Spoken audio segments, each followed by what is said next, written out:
जी, ऐसा लगता है जो मिडिल क्लास है वो पहली बार एक कंज्यूमर से नेशनल स्टेक होल्डर बन गया है।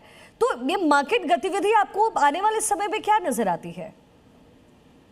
देखिए, जो प्रधानमंत्री जी ने 24 घंटे में 2 बार अपील करी जनता से कि आप सोना कम खरीदिए, जितना आवश्यक हो उतना खरीदिए, या फॉरेन ट्रेवल नहीं कीजिए, या जितना आवश्यक हो उतना कीजिए।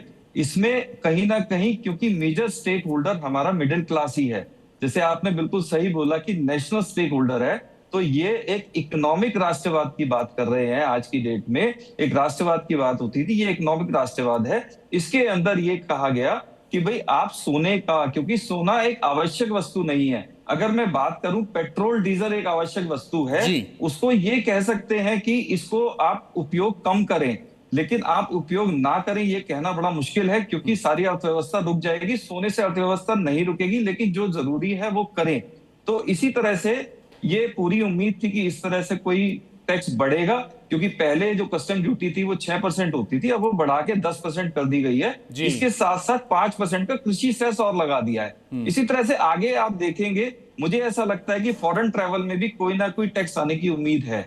इसके बाद एक चीज और मैं कहना चाहूंगा कि ये हम बात कर रहे हैं कि जो हमारा फॉरेन रिजर्व है या फॉरेन एक्सचेंज है, वो उसका आउटफ्लो हम कम करें।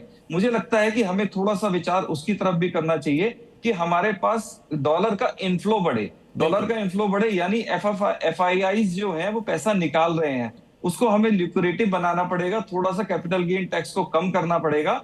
तो मुझे लगता है कि शायद अर्थव्यवस्था में पूरा सामंजस्य बन पाएगा।